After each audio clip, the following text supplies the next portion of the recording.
குழந்தைகளை hero ஆக்குறதும் villain ஆக்குறதும்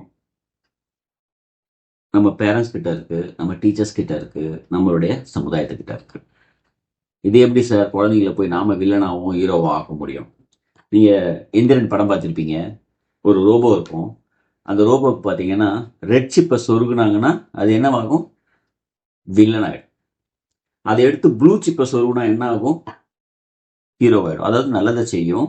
red சிப்பை சொருகுனா தவறான விஷயங்களை செய்யும் அந்த ரோபோ. அது போலதான் நம்ம குழந்தைங்களும். நம்ம குழந்தை வளர்க்கும் போது அதுக்கு என்ன கொடுக்குறோம்? இப்ப அந்த ஒரு ரோபோக்குள்ள அந்த சிப்பு மட்டும்தான் விஷயம். ஒரு விஷயத்த உள்ள செலுத்தும் போது அந்த விஷயத்தோட ரியாக்ஷன் என்னவாகுது? இப்ப குழந்தைங்களுக்கு நாம உணவு கொடுக்குறோம். என்னென்ன கொடுக்குறோம்? ரெட் சிப் ப்ளூ சிப் மாதிரின்னு பாத்தீங்கன்னா உணவு கொடுக்குறோம். அப்ப நல்ல உணவு கொடுக்கணும். பாக்குறாங்க குழந்தைங்க, அப்ப நல்ல விஷயங்களை பார்க்க வைக்கணும். அடுத்து கேட்குறாங்க குழந்தைங்க, அது நல்ல விஷயங்களை கேட்க வைக்கணும். இது நம்மளுடைய சமுதாயத்தோட பொறுப்பு, ஆசிரியர்களோட பொறுப்பு, பெற்றோர்களோட முழு பொறுப்பு. புரியுதுங்களா?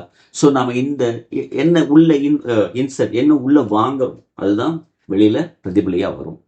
ரெட் சிப் போட்டா வில்லன், ப்ளூ சிப் போட்டா ஹீரோ ரோபோ இல்லையா? ஸோ அந்த இந்த படத்துல அது போலதான் நம்ம குழந்தைங்களுக்கு நம்ம என்ன கொடுக்குறோங்கிறது ரொம்ப இம்பார்ட்டன்ட். அதனால குழந்தைங்களுக்கு உணவு கொடுக்கும்போது நல்ல உணவு கொடுங்க, நல்ல விஷயங்களை கேட்க வைங்க, நல்ல விஷயங்களை பார்க்க வைங்க. சூப்பரா உங்க குழந்தைங்க பெரிய ஹீரோவா வளருவாங்க, நல்லதை செய்வாங்க. வாழ்த்துக்கள்.